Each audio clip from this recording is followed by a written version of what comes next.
여러분 안녕하세요. 오늘은 평화 공존의 윤리 두 번째 주제입니다. 민족 통합의 윤리인데요. 이 단어는 우리나라가 처해 있는 좀 특수한 상황을 많이 반영하는 단원이라고 볼 수 있어요. 바로 통일 문제를 다루는 단원입니다. 여러분들은 그러니까 분단이 된 지 너무 오래됐고, 사실 이번 정부 그리고 뭐 저번 정부에서부터 그렇지만 북한과의 교류가 많이 없는 것이 사실이잖아요. 그래서 북한 이탈 주민에 대한 관심이나 북한과 남한 사이의 뭐 이렇게 통일 기류나 뭐 이런 것들에 대해서 좀 무관심할 것 같기는 해요. 그런데 전 세계적으로 남아있는 분단국가 우리나라밖에 없죠. 그쵸? 이런 분단국가로서의 우리나라의 특수한 상황을 생윤에서 좀 배운다라고 생각하면 좋을 것 같고요. 그래서 이번 민족통합의 윤리에서의 가장 중요한 키워드는 통일이 왜 필요한가? 통일은 우리에게 어떤 이점을 가져다 주는가? 라는 정보를 좀 제공해주는 단원이다라고 생각하면 좋을 것 같아요. 그럼 여러분들이 좀 더 흥미를 가지고 배우는 내용이 여러분들의 삶에 좀 더 유용하게 다가올 수 있지 않을까 합니다. 통일 문제를 둘러싼 여러 가지 쟁점을 살펴볼 건데요. 일단 첫 번째 페이지에 통일에 대한 찬성과 반대 입장의 근거를 좀 살펴볼게요. 여러분들은 통일에 대해서 어떻게 생각하는지 좀 궁금합니다. 찬성하는 사람들도 있을 거고, 반대하는 친구들도 있을 건데, 선생님이 매년 통일에 대해서 찬성하는지 반대하는지 이렇게 손들어서 간단하게 의견을 좀 묻기는 하거든요. 올해 친구들은 어떨까 궁금한데, 작년은 반마다 좀 분위기가 좀 달랐던 것 같긴 해요. 어떤 반은 대체로 통일이 되면 아마 일자리도 많아지고 땅도 넓어지고 하니까 우리가 예상치 못하는 이점이 되게 많을 것이다. 그런 이점이 기대되기 때문에 찬성하는 그런 친구들도 있었고요. 반대하는 학생들이 많은 반은 아무래도 통일 이후에 다가올 혼란스러운 그런 정치적인 상황, 경제적인 상황들이 너무 두렵기 때문에 통일에 대해서 반대한다라는 의견들도 있었던 것 같아요. 우리가 쉽게 생각할 수 있는 그런 부분들의 논거입니다. 하나씩 살펴볼게요. 찬성 측의 논거 첫 번째는 이산가족 문제예요.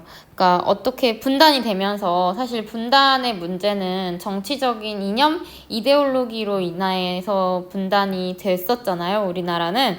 그러다 보니까 이 정치적인 문제로 인해서 생긴 분단으로 강제로 헤어진 가족들이 있다. 그리고 이 가족들의 아픔을 헤아릴 때 통일은 반드시 필요하다라는 논거인데, 사실은 첫 번째 이 논거는 이산가족을 두었던 할아버지, 할머니들이 좀 많이 돌아가시면서 현대에는 설득력이 좀 떨어지고 있는 논거가 아닌가 합니다. 두 번째, 민족 동질성을 회복하고 민족 공동체를 실현해야 한다. 북한과 남한은 원래부터 하나의 민족이었기 때문에 한 민족이 하나의 정체성을 형성하면서 문화적인 교류도 하고 같이 살아가는 건 사실 당연한 거잖아요. 이 당연한 걸 실현하기 위해서 통일해야 할 필요가 있다라는 얘기인데, 이것도 민족 동질성이라고 하는 것이 분단이 된 지 너무 오래되다 보니까 사실상 남북한 주민들한테 정말 남한이 북한과, 북한이 남한과 같은 민족이냐, 우리가 같은 운명 공동체이냐라고 물었을 때 거기에 대해서 좀 의문을 갖는 사람들이 점점 더 많아지는 것 같긴 해요. 세 번째, 이 부분은 남학생들이 많이 공감할 것 같은데요. 전쟁의 공포를 해소함으로써 평화를 실현할 수 있다. 우리는 사실 위에, 그러니까 북한이 있지만 위에 적이 있다라고 인식하고 늘 막 두려움에 떨면서 그렇게 살아가지는 않죠. 하지만 대외적으로, 세계적으로 우리나라를 볼 때 휴전 상태이고 언제 전쟁이 도발할지 모르고 발발할지 모르고 하는 그런 되게 정세가 불안한, 정치적으로 좀 불안한 상황이다라고 평가를 많이 한다고 하더라고요. 그런 면에서 언제 전쟁이 터질지 모른다라는 공포를 아예 없앨 수 있다는 점은 분명한 장점일 겁니다. 네 번째도 그런 연관성상에서 군사비가 감소할 수 있고, 남학생들 군대 가는 거 아무래도 지금 의무잖아요. 그런 의무 사항들이 조금은 여유롭게 선택 사항처럼 바뀔 수 있지 않을까 하고요. 복지 혜택, 지금 외교비, 국방비로 많이 들어가는 부분들을 복지 혜택으로 좀 돌릴 수 있다면 그것도 큰 이익이 아닌가. 그러니까 통일해야 한다라는 논거. 민족의 경제적 번영. 요즘은 이 경제적 번영과 실질적인 이익을 근거로 통일에 찬성하는 논거가 더 설득력이 있는 것 같은데요. 민족이 한반도가 통일될 때 대륙으로도 연결되고 또 국제적인 위상도 높아질 수 있고 지금보다는 규모의 경제를 실현할 거기 때문에 아무래도 내수가 얘들아 확보가 될 수 있잖아. 지금 땅덩어리의 반만 이용하는 거랑 위에 있는 자원과 노동력을 이용하는 건 훨씬 더 다른 좋은 상황이 될 수 있겠죠. 그렇게 된다면 통일이 가지고 오는 이점이 높기 때문에 통일해야 한다라는 근거가 있습니다. 네, 반대는 선생님이 지금 좀 설득력이 떨어져요 하면서 설명했던 부분들인데요. 오랜 분단으로 문화적인 이질감이 너무 크다. 요즘은 평양시 날짜는 똑같다. 근데 시, 분을 다루는 그 표준 시각도 얘들아 조금 다른 거 알지? 그치? 요것도 좀 그렇고, 더 이상 한민족이라는 느낌이 들지 않는다. 말을 사용하는 언어라던가, 문화라던가, 그리고 그 사회상에 따라서, 경제적인 여건에 따라서 그 사람들의 외형도 좀 바뀌잖아요. 외형적인 모습도 더 이상 우리가 한민족인지 잘 모르겠다라는 느낌이 들기 때문에 굳이 다른데 왜 합쳐야 되지? 라는 생각. 또 두 번째, 군사 도발로 인해서 북한에 대한 거부감이 심하다. 그래서 뭔가 함께 해나가야 하는 동반자, 협력의 관계라기보다는 적대감이 좀 더 많이 드는 학생들이 있는 것 같고, 자, 막대한 통일 비용 때문에 이것도 현실적으로 이런 부분을 우려하는 여론이 많죠. 통일 비용이 너무 많이 들 거기 때문에 세금 부담이 늘어날 거고 경제적인 혼란과 위기에 처해질 수 있다. 따라서 너무 불필요한 혼란을 가지고 오느니 차라리 지금 이 상태를 유지하는 게 나을 수 있다. 네, 많은 북한 주민들이 남한으로 이주하면 실업, 범죄 등의 혼란이 생길 수 있다. 그리고 이 혼란을 또 잠재우는 데 드는 사회적 비용 만만치 않긴 하겠죠. 또 통합의 과정에서 정치적, 군사적 혼란이 발생할 수 있는데 이 혼란이라는 게 정말 금방 해결되면 다행이지만 또 되게 불안한 정세로 지속되면 어떻게 될지 모르는 거잖아요. 이것도 되게 위험한 상황 같긴 해요. 이런 이유들 때문에 반대하는 논거도 있습니다. 여러분들은 어떤 입장에 더 가까운지 궁금하네요. 우리 교과서에서는 아마 반대 논거는 여러분들이 자세히 설명을 안 해도 심정적으로 많이 동의를 할 것 같아요. 혼란이 두렵다, 그다음에 통일 비용이 두렵다, 더 이상 한민족 같지 않다, 도발로 인해서 북한에 대한 적대감이나 거부감이 너무 크다. 이거는 우리가 이미 잘 알고 있는 내용일 거니까 우리 이 학습지에서는 통일로 우리가 얻을 수 있는 이익, 이 번영이라는 게 도대체 뭐가 있을지 우리가 어떤 판단을 내리기 위해서는 양측의 입장을 골고루 알아야 되잖아요. 균형 잡힌 정보를 얻고 나서 제대로 정보를 이해하고 나서 선택하는 것과 그렇지 않고 편향된 정보만 가지고 심정적으로 이끌려서 판단하는 거는 다른 거잖아요. 그쵸? 그래서 우리 두 가지 찬반의 근거를 좀 균형 잡는다라고 생각하고 이번 시간에는 찬성 측의 논거, 그러니까 우리가 통일로 얻을 수 있는 이익이 뭐가 있을지를 좀 살펴본다라고 생각하면 좋겠어요. 네. 네, 82페이지 이 정도 하고요. 그러면 그 다음 페이지로 넘어가서 우리가 얻을 수 있는 이익과 우리가 지불해야 하는 비용을 좀 자세히 나눠보도록 하겠습니다. 이익과 비용을 세 가지로 크게 구분을 하는데요. 첫 번째, 분단 비용입니다. 자, 분단 비용은 말 그대로 분단, 즉 남한과 북한이 이렇게 따로 떨어져 있음으로 해서 비용을 부담해야 하는 유형, 무형의 모든 비용을 의미해요. 자, 유형, 무형의 이 비용들은 남북한이 분단이 되어 있는 동안은 계속 발생하는 비용이겠지, 그치? 그리고 이 비용은 사실상 그러니까 군사를 뭐 키우거나 무기를 산다거나 하는 그런 비용도 들지만 우리가 알게 모르게 지불하고 있는 무형의 비용이 선생님 더 크다고 생각하거든요. 예를 들어 이런 거. 남학생들 어쨌든 20살, 21살 뭐 이때 군대 가잖아요. 군대 가는 거 개인으로 치면 정말 자유롭게 생활을 영위하고 다양한 기회를 가지고 생활할 수 있는 자유를 박탈당하는 거잖아. 그것도 굉장히 어마어마한 비용이죠. 그쵸? 이 비용은 다시 회복할 수가 없어. 다시 되살릴 수가 없는 거잖아요. 그래서 이 분단 비용은 모두의 손해다. 그리고 이 손해라는 게 나중에 좋은 결론을 가지고 오면 다행인데 그렇지 않은 경우가 되게 많아. 그래서 손해로 이어지는 소모적인 성격이다. 가족들이 분단 상태의 가족들이 못 보는 거, 가족들을 서로 못 보고 막 그리워하는 거, 그런 거, 이산가족의 고통, 언제 전쟁이 나을지 몰라서 막 두려워하는 거, 이런 거 무엇으로도 메꿀 수 없는 비용이죠. 그쵸?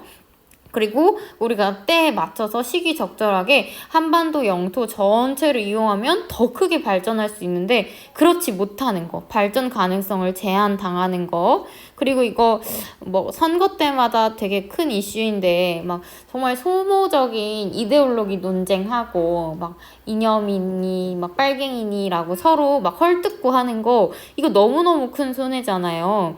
이 분단 비용을 분단이 돼 있을 동안은 계속 지불해야 한다는 거예요. 밑 빠진 독에 물 붓기처럼 계속 나간다는 이 자체만으로도 우리 한반도 주민, 특히 이제 남한 주민들이 얼마나 큰 비용을 지불하고 있느냐라는 걸 좀 생각해 볼 수 있고요. 그 다음에 두 번째 비용인데요. 두 번째 비용은 통일이 지속되면서, 그러니까 통일을 하면서 통일하는 과정에 드는 비용입니다.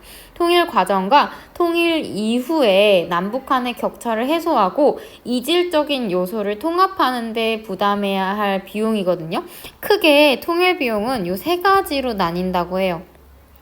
남북한은 생각보다 이질화가 심하잖아. 다른 모습을 가지고 살아가잖아요.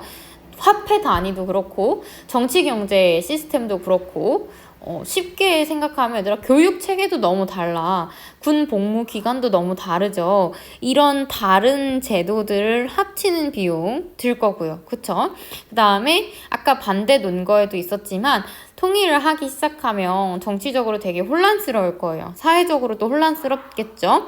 이 혼란스러운 걸 잘 관리하는 비용, 위기관리 비용도 들 수도 있고요. 또 지금 북한에서 대외적으로 막 홍보하고 있진 않는데 분명히 기아에 굶주리고 있는 좀 영양결핍이 심한 그런 북한 주민들도 있을 수 있거든요.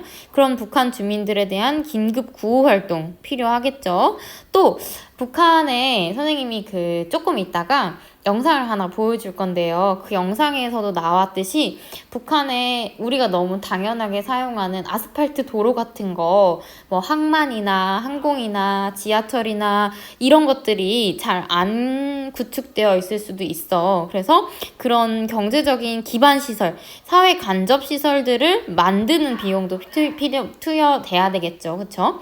근데 이거는 얘들아 비용이기도 한데 잘 생각해보면 북한에 도로를 건설한다? 건물을 짓는다? 라는 건 한편으로는 비용이 맞아요. 돈이 들어가는 거지만 생각해보면 북한에 일자리가 생기네? 그쵸? 일자리가 생기고 북한에 놓여진 도로들, 우리가 통일되면 이거 이용할 수 있는 제반시설이잖아. 그쵸? 우리가 처음에는 비용이 부담이 될 수 있어. 근데 한번 시작해 놓으면 일자리 창출 효과도 있을 것이고, 이 도로나 사회 간접 시설을 남북한 주민이 모두 이용할 수 있거든요. 그래서 이 통일 비용 같은 경우에는 투자적인 성격을 지닙니다. 그러니까 소모되는 밑빠진 독에 물 붓기적인 비용이 아니라 하나의 생산적인 비용이 될 수 있다는 거. 그리고 계속 들어가는 게 아니라 통일 이후 한 10년 너무 짧을 것 같고요. 통일 이후 한 30년, 50년 정도까지 통일 이후에 체제가 안정되고 완전히 하나가 된 나라를 만들기까지 필요한 한시적인 비용이라는 거예요. 그리고 통일에 대해서 찬성하는 사람들은 이렇게도 얘기해요. 통일이 되면 지금 분단 비용으로 지불했던 요런 사항들 있죠. 첫 번째 분단 비용에 대한 지출이 줄 수 있겠죠. 그쵸? 분단 비용 지출을 줄여서 이 부분을 통일 비용으로 충당한다면 조세 부담은 좀 그렇게 크게 다가오지 않을 수 있다라고도 계산하기도 하더라고요. 자, 세 번째는 우리가 통일을 함으로써 얻을 수 있는 이익들입니다. 통일 편익이라고 하고요. 통일 편익 같은 경우에는 통일로 얻게 되는 경제적으로 비경제적인 모든 보상과 혜택을 얘기하고요. 통일 이후에 통일된 한반도 땅에 계속해서 이 편익은 누릴 수 있겠죠. 그래서 통일 이후에 지속적으로 발생하는 혜택이다. 그럼 구체적으로는 어떤 것이 있냐? 시장의 규모 확대. 우리는 지금 이렇게 한반도 있으면 한반도의 반만 쓰고 있는데 이 한반도를 얘들아 다 이용한다고 생각해봐. 그러면 내수 시장도 확보할 수 있고 중국이 이것 때문에 정말 깡패잖아요. 그쵸? 그 나라에서 생산한 거 그 나라에서 막 다 소비되고 하니까 얼마나 좋아. 우리나라도 내수 시장을 훨씬 크게 확보할 수 있고 또 값싼 임금 노동력을 가지고 생산비를 절감할 수도 있을 거고 위에 북한 땅덩어리에 있는 자원을 활용할 수도 있고 북한과 연결되어 있는 이 대륙으로 진출해서 교역량을 증가시킬 수도 있을 것이고요. 또 우리가 더 이상 국제적으로 위상을 평가절하당하는 평화의 그 이슈들에서도 좀 자유로울 수 있을 거예요. 전쟁 이슈. 또 우리나라가 마지막 분단 국가였는데 우리가 스스로 통일을 이뤄냈다라는 자부심, 이런 자부심이나 자긍심 같은 거는 경제적인 가치로 환원할 수 없는 되게 소중한 이익일 수 있겠죠. 그러고 자, 북한 주민의 인권 문제. 아무래도 북한 주민은 사상이나 언론의 자유가 많이 통제된 삶을 살다가 자유민주주의 국가로서 대한민국이 통일이 된다면 북한 주민들의 인권 문제도 좀 해결할 수 있지 않을까 하는 그런 장점들이 있습니다. 네, 이런 장점을 살펴봤을 때 우리가 분단 비용을 줄여서 통일 비용을 충당할 수 있을 것이고 이 통일이 된다면 무엇보다 계속해서 발생하는 경제적이고 비경제적인 혜택을 누릴 수 있을 것이므로 앞에서 봤듯이 이 통일 비용보다 통일 편익이 훨씬 더 클 것이다. 그래서 통일에 대해서 좀 긍정적으로 생각할 필요가 있다라는 내용입니다. 네, 통일 한국이 지향해야 하는 가치들은 비단 통일해서만 지향해야 할 것은 아니고요. 우리 대한민국이 지금 현실적으로도 이런 가치들을 실현하려고 노력해야 하는 그런 내용들입니다. 전쟁의 공포가 사라진 평화로운 국가 만들어야 될 거고 모든 남북한 주민들이 스스로 자신의 신념을 가지고 자유롭게 생활할 수 있는 인간다운 삶을 보장받을 수 있는 자유롭고 인권이 존중되는 그런 국가를 만들어야 할 것이고요. 각 개개인이 합당한 대우를 받으면서 공정한 절차와 정의로운 제도에 따라서 나라 안에서 살 수 있는 정의로운 국가도 만들어야겠죠. 그쵸? 자, 요렇게 통일을 해야 한다라는 측의 근거를 좀 살펴봤고요. 이 부분은 얘들아 사실 학습지로는 그렇게 어려운 내용이 없을 건데 선생님이 좀 재미난 영상을 같이 소개하려고 해요. 지금 이 영상은 선생님이 그 더보기란에 설명에도 쓸 건데요. 북한에서 만든 영화예요. 네, 북한에서 만든 영화고, 영화를 보여주는 이유는 북한 주민의 생활상, 북한의 문화, 그다음에 북한의 사회 상황, 뭐 이런 거를 좀 간접적으로 볼 수 있는 자료여서 같이 이제 장면 해서 넘기면서 볼 거고요. 선생님이 이렇게 제작한 영상에서는 소리는 안 날 거야. 그래서 중요한 몇 가지 장면 위주로 우리 같이 살펴보고, 더보기란에 그 링크를 걸어줄게요. 그러면 여러분들이 동영상 시청 끝나고 나서 개인적으로 찾아와도 재밌어요. 북한이 정말 이렇게 살고 있구나라는 거 보여질 수 있거든요. 먼저 영화의 제목은 태양 아래라는 제목이고요. 이 영화의 시나리오는 북한에서 만든 거래요. 그러니까 이거야. 북한에서 시나리오 제작을 의뢰했고 러시아 사람 감독이 만든 건데, 이 시나리오에 따라서 이제 러시아 감독이 영화를 촬영하는 거를 또 찍은 거야. 그래서 북한이 원하는 대로 영화를 촬영하는데 제3의 시선으로 이 모든 걸 관찰하는 그런 영화라고 해요. 태양 아래. 그래서 요거 이제 영화 시작하는 도입부고요. 네, 영화 시작하는 도입부에 보면 이렇게 김정은의 사진, 영정 이 사진이 담긴 북한 사회 모습이 보여줬지. 세상에서 가장 좋은 나라래 해, 북한이. 그래서 이 북한이 좋은 나라라는 걸 선전하기 위한 영화를 만들었고, 이 선전하기 위한 영화를 만드는 과정을 감독이 촬영했다라고 보면 돼요.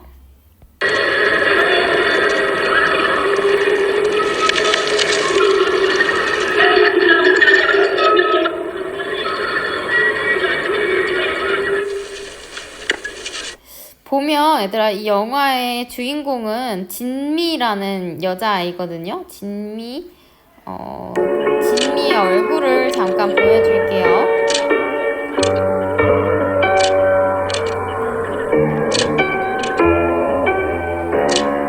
이 사진으로 나오고 있는 지금 이 여학생이 진미예요. 아버지는 말씀하십니다. 우리나라는 아침 해가 제일 먼저 솟아오르는 지구의 동쪽에 위치한 아름다운 나라라고. 지구의 동쪽에 위치한 가장 아름다운 나라 북한에 대한 영화예요. 자, 이 진미가 학교를 다니거든요. 학교를 가기 위해서 그 아침 일과를 그리는 장면을 이렇게 같이 보여줄게요.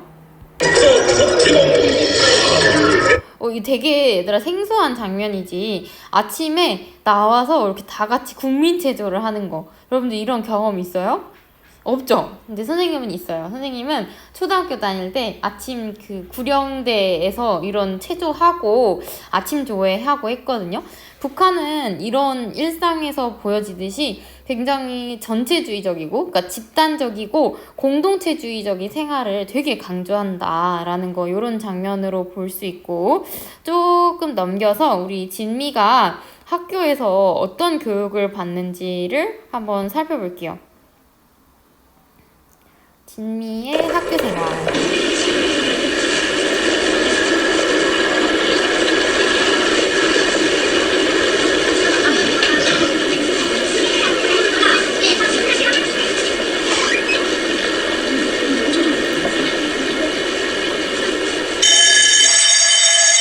학교가 되게 좋죠.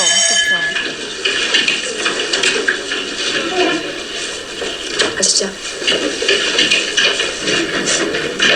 전 시간에 우리는 경기하는 주병 김일성 경원수님께서 자선독립 한세를 허비 부르시면서 일제놈들을 때려부시고 나라를 다시 찾을 굳은 마음을 다하신 이야기를 헛수겠습니다. 교과서 펴주겠습니다. 얘들아, 보면 알겠지만 교육의 내용이 경애하는 훌륭한 장군 김일성이 외부 세력을 어떻게 무찔렀는가라는 그런 우상화 내용을 담고 있지, 그치? 그리고 학교 곳곳에 보면 우리나라 사회주의 제도 만세라고 막 걸려 있어요. 여기도 교육의 내용이 다 그런 내용이야. 멀리 달아나는 일제놈들, 자본주의 놈들을 김일성 장군님이 혼쭐 내주셨다. 되게 위대한 업적을 세우셨다. 라면서 이제 선생님이 이렇게 가르쳐 주고 계셔. 근데 교실에도 이렇게 이런 김정은과 김일성의 초상화가 그려져 있어요. 우리랑 진짜 다르지. 우리나라는 이런 거 하나도 없잖아요. 교육이 그 사회주의, 그러니까 북한식 공산주의, 김정은식 공산주의를 되게 찬양하고 사회화 교육을 시키는 기관으로서만 작용하고 있다는 거. 이것도 우리나라 교육제도랑 정말 다른 점이라고 할 수 있겠습니다. 이런 친구들이 우리나라 와서 교육받으면 되게 문화 충격 받겠지. 여러분들이 북한 가서 교육받으면 문화 충격 받듯이 이런 문화 충격을 좀 줄이고자 두 가지의 교육제도를 합치는 거. 요거 제도 통합 비용의 하나로, 통일 비용 중에 하나로 들어가기도 할 겁니다. 그 다음에 이제 요 장면은 북한, 그러니까 꾸며진 가족이거든? 이 꾸며진 가족이 영화 촬영을 위해서 이렇게 앉아있는 장면인데, 이 장면에서도 얘들아 뭐가 있어? 이 초상화가 이렇게 떡하니 걸려있죠. 이거 너무 이상한 것 같아요. 그쵸? 보면 이렇게 도로가 아스팔트 포장이 되어 있는데요. 이 아스팔트 포장은 일부 평양에 되게 보여지는 잘 관리된 도시에서만 이렇고, 아직도 그 평양 이외에 북한의 많은 도시들은 비포장 도로가 많다고 해요. 그래서 아마 우리가 통일이 된다면 도로 놓는 것부터 어마어마한 자본이 들 거긴 할 거예요. 그 다음에 요런 내용, 계속 영화가 검열되면서 촬영되는 내용이고, 그 다음에 요 부분도 얘들아 너희 되게 신기할 거야. 우리가 체육대회 행사하고 하면 막 군인들 오고 그러지 않죠. 근데 지금 진민의 학교는 이게 체육대회 태양절이라는 김일성 탄생을 축하하는 되게 큰 축제래요. 축제를 대비하기 위한 입학식? 뭐 그런 행사를 진행하는 건가 봐요. 모습을 잠깐 볼게요.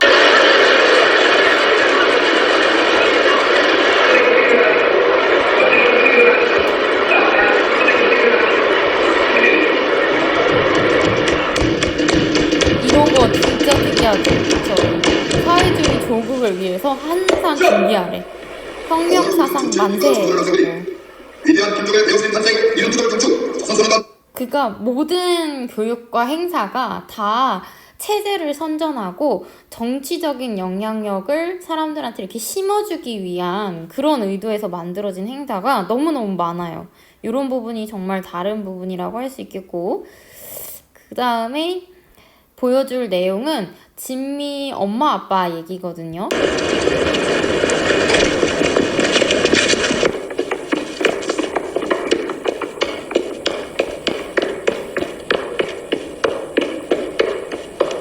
진미 엄마 아빠, 아버지의 직업이 원래는 기자였었대요. 근데 이 촬영을 위해서 아버지의 직업을 갑자기 봉제공장 기술자로 얘들아 바꿨대. 이거 말도 안 되지, 그치? 직업 선택, 직업 이전의 자유가 전혀 보장되고 있지 않는 이런 모습 이렇게 쭉 담겨져 있고요. 작업장에도 나의 사상을 알려거든 제품을 보라, 이런 거창한 문구가 되어 있어.